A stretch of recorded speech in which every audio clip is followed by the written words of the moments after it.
My guest today is David Richman, who is an author, public speaker, and endurance athlete whose mission is to form more meaningful human connections through storytelling. In today's episode, we talk about his latest bestseller, Cycle of Lives, 15 people's stories, 5,000 miles, and a journey through the emotional chaos of cancer. Whether you or someone you care about is going through cancer or some other major trauma, this thought-provoking collection of astonishing stories will also help you. Welcome to Lifeology. Thank you, James. I'm very excited to be here. I appreciate the time.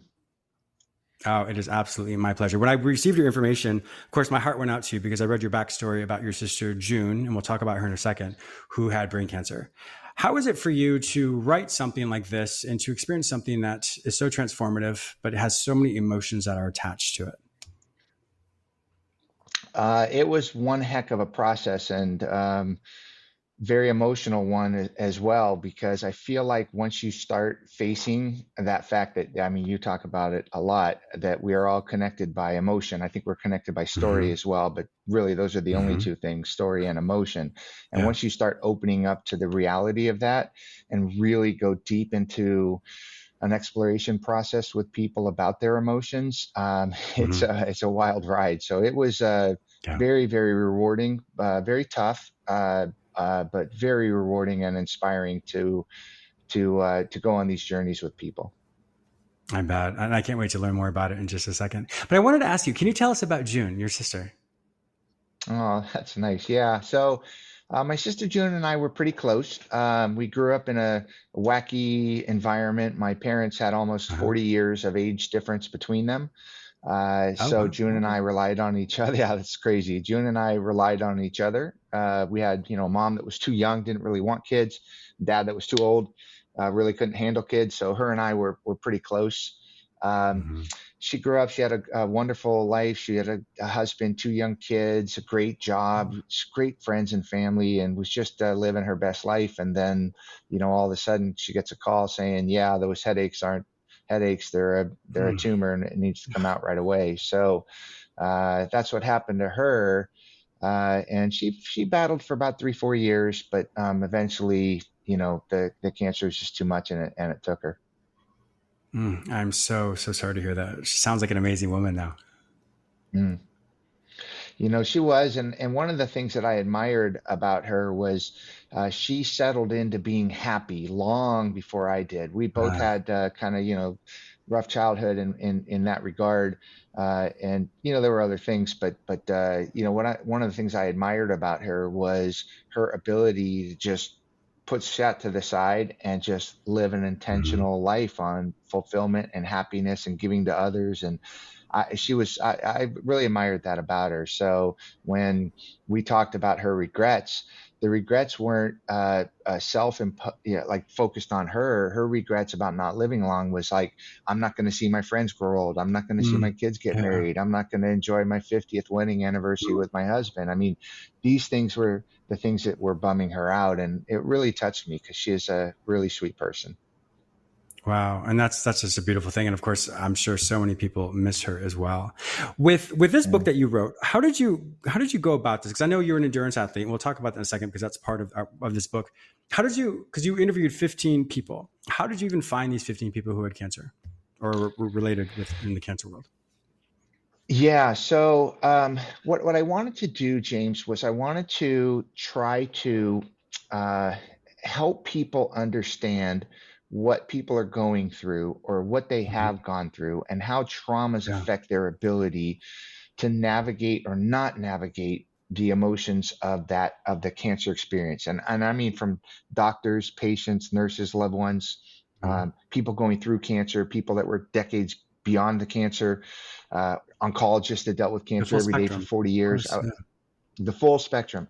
And so I thought by doing that I would be able to get a wide enough range of emotion and touch on enough, different points that we would be able to relate with them so that we could understand what they might have gone through, what their limiters were, why they self-isolated, why they were abandoned, whatever.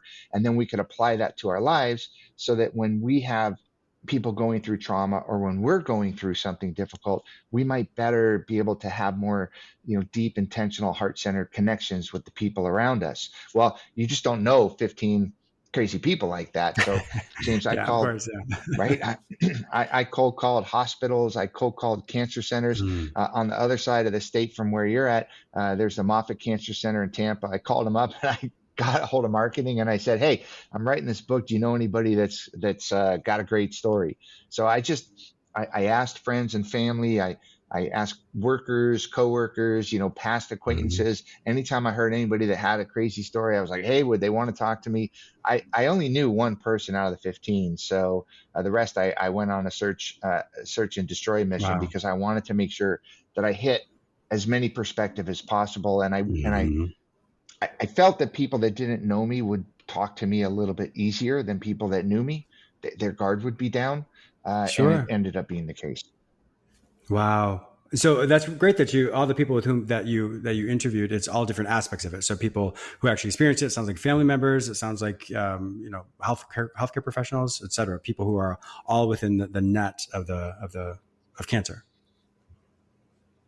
Yeah, and that was important to me because I feel like when we come across people, either coworkers, friends, family, Yeah. employees, employers, loved ones, ourselves, there's a lot we can pull from by understanding the different dynamics and emotions and limiters and things that are holding people back, and you Hmm. know, um, how you might treat somebody that is very close to you versus how you might treat somebody who maybe reports to you as an employee, very, very different, right? And so I wanted to bring Yeah. as many kind of different angles to this picture as possible. And I think we did that through the stories. That's amazing. Can you walk us through one? I mean, they're all very powerful. All 15 stories are very powerful. Was there one that stood out more to you? And I mean, once again, it doesn't mean one's better or worse, but one that really resonated with you? Yeah, the one that resonates with me probably the most is the story of Joshua. And the reason why is because when we started talking, James, we both agreed that sometimes, you don't always know what people are going through or what they have gone through, Hmm. right? And we say Yeah. that, but to really, really understand it at a deep, deep level, really gives some extra compassion. So Joshua was this young Latino male, tough guy, right? Had some pains, didn't really know what they were. No way would he ever go to the doctor. So he Hmm. finally does have to go to the doctor, and they tell him that he's got a grapefruit-sized sarcoma in his stomach, and it needs to be removed immediately. He's probably not going to live, and if he does survive the surgery, he's going to go through a grueling a regimen of treatments and probably won't survive that. And Oh. so you can imagine how tough it is just in general for a young, strong Latino male Hmm. who's very macho, very takes care of himself, Yeah. how he doesn't want to ask for help. He doesn't really open up to people about his experience. His employer doesn't know, his friends don't really know. The one person that he talks Wow. to is his girlfriend, right? But his girlfriend, right before surgery, James, she says, "This is not my life. I'm not about this. You're on your own. I'm out." So he goes wheeling into Wow. surgery, having been dumped like minutes before. And when I was talking to him about what it feels like to be abandoned, I felt like that gave me some insight as to why he was afraid to Yeah. ask for help, right? But there's way more to the story. And the more to the story, because since we don't have a lot of time, is that Joshua had dealt with abandonment his whole life. He had walked in when he was 6 years old on his mom killing herself. Really Oh, Jesus. horrible, horrible situation. And so, could you imagine when he finally did open up to somebody in a time of Mm. need, and he could rely on somebody that he thought for the first time really in his life, right, that wouldn't abandon him? And what's the first thing Yeah. she did was abandon him. And so, when somebody doesn't ask for help, it's not really maybe an easy equation to answer as to why they're not asking Hmm. for help, or if they're not Hmm. accepting your offer of help. It might be a really deep answer as to why they're not Yes. accepting your offer of help, and understanding what somebody like Joshua might have gone through, what emotions might be Mm. limiting him from forming these deep connections and needed and meaningful connections. Yes. Then I guess right, the reader might have a better idea on how to, maybe when somebody says to you, "I'm fine, I don't really need help," maybe there's way more to the story, and maybe by really getting a first person understanding of that through a story like Joshua's, Hmm. it might make you lean in a little bit more. Just ask open ended questions. Maybe get uncomfortable by invading their space just a little bit more, because maybe you need to prove that you won't abandon them, right? There's a whole Hmm. range of emotions behind it. But I guess that story teaches me more than any other story. All the stories are pretty evocative. Of course It it is. teaches me that the truth behind that, you just don't know what people have gone through. Hmm. Wow. Wow, I'm so sorry he went through that. And of course, there's no judgment for the girlfriend who left, because sometimes people don't have the emotional capacity, emotional space to be able to help someone. So that's a whole other lesson there as well. But can I ask what happened to him? No, let's. People have to read the book. People have to read the book. Yeah, We won't find no, no, out. no, no, no. We'll wait on that one. So Let me. Can I give you a super quick okay, one, go ahead. because this is Yeah. it's a really good story. So he does finally learn how to ask for help and to give help and to be vulnerable. And he now works Mm. for the cancer center that took care of him. He does outreach to the Latino male population, talking about early intervention and getting proper medical help. He does endurance athletics to raise money Wow. for the cancer center. He runs a couple of their biggest programs. He's on the board of AYA, Adolescent and Young Adult Cancer Organization. He's learned how to love and to allow himself to be Mm. loved. It's It's a amazing. wonderful, wonderful, and he survived. I mean, most of all, Oh, he survived, yeah. right? Yeah. I mean, So yeah. this is a really, Wow. it's a wonderful story. It's a wonderful story. Yeah, it really is. It's, just the whole range of emotions. Just from what happened with his Hmm. mom to the journey on the other side of that, and the evolution of the metamorphosis of who he became. And that's the thing. I think, and of course, this as well, is everything that's given, everything that happens to us is a blessing or a burden.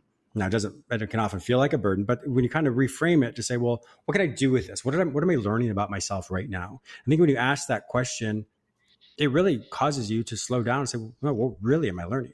Am I learning that I have grace? Am I learning that I experience fear? Am I learning that I can overcome this? Whatever it might be. But when we take that time to reflect and ask that question, it allows us to become it removes the persona that we often have for the world, and helps us really have a clear definition of who we are, and for better or for worse. But that's a really good launch pad to say, well, if I like this, I'm so proud of myself. Great.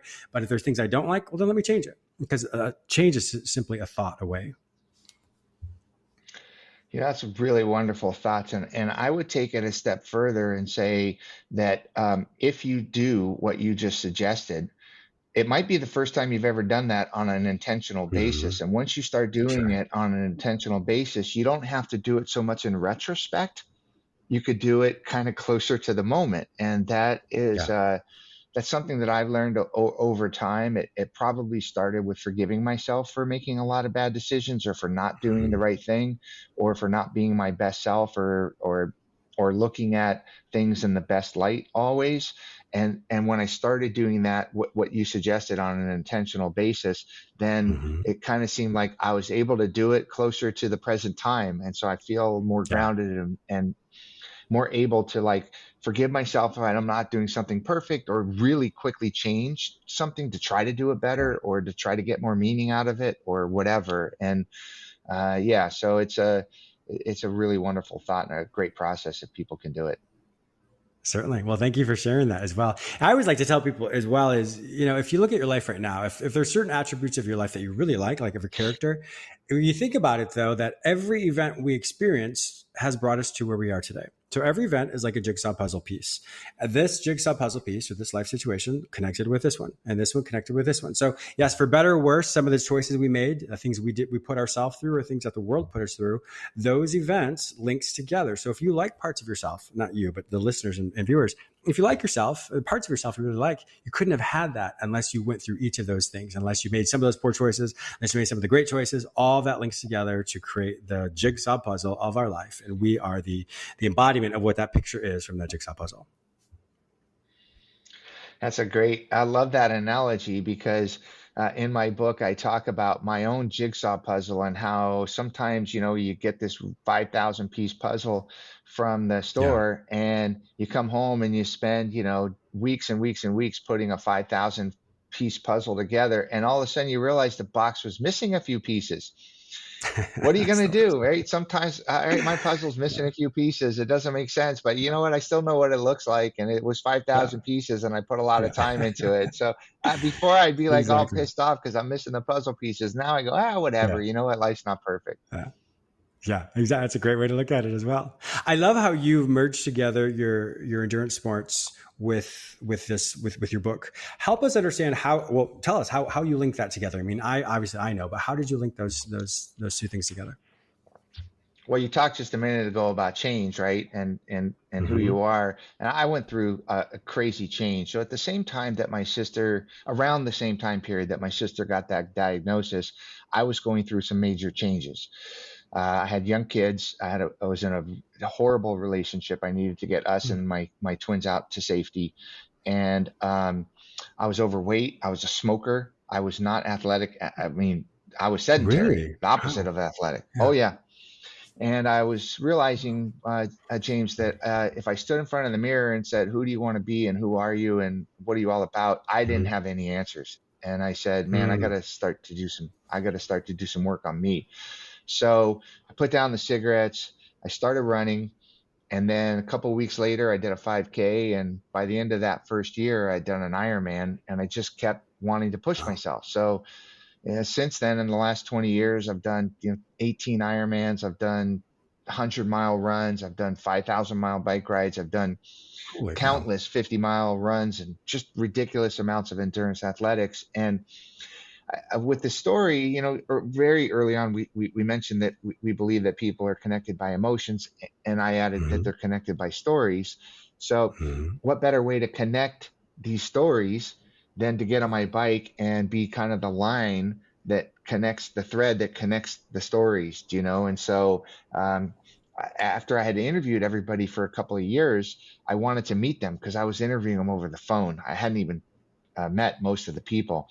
And so I said, what better way if we're going to be connected by story and emotion? Let me connect them by Yeah. biking to them. So that's what I decided to do. Wow. And it was what 5,000 miles? Is that what it was? I was just under, it's 4,700 miles. I did it in 45 days. So you can imagine math wise, I took four Oh days my good off. That's like lord. 120 miles a day.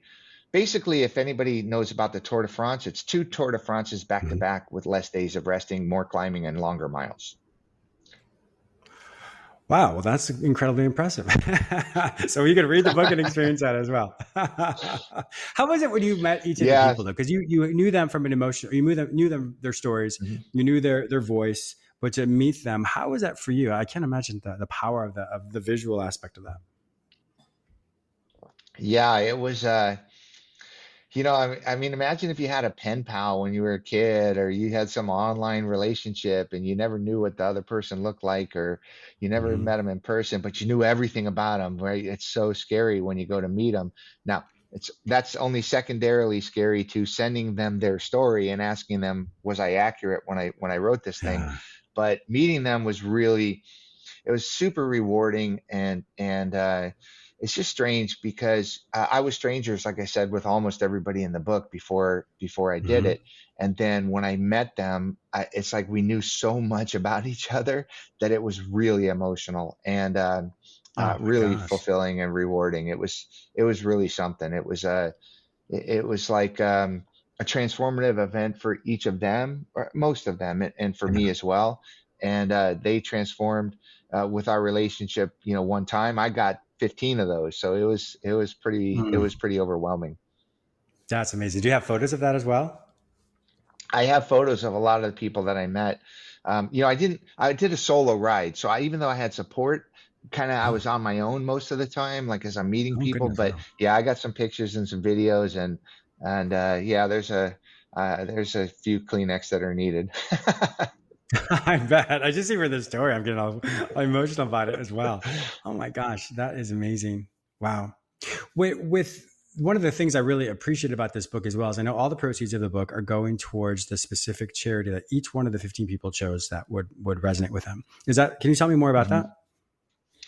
Yeah, sure. So, um, I had this goal, and thankfully, I'm in a position where my family and everybody in my life kind of supported my quest of trying to Hmm. write a meaningful book that would shed light on these things. There's not a lot of money in books, but I thought, you know what, each person either had in the past relied on an organization that they felt very, very strong about, or they were still currently involved with an organization years and years Hmm. later. Now, some people like Yeah. Nurse Jen, she's a brand new nurse at Children's Hospital LA. She said, "Oh, can you support them?" Or Dr. Myers was a 40-year oncologist at NYU. She said, "Hey, I'd like to support them." But there were some people who had gone through cancer 15 years before and still did, wellness events for them, and still did Wow. patient advocacy events, and I was just touched by people's commitment to give back, especially in the cancer community, to give back to their caregivers and the people that supported them along the way. So we Hmm. just came up with a commitment to say that 100% of the proceeds are going to go back to those organizations. So whatever dollar comes to me goes right out to split up amongst those great Yeah. organizations.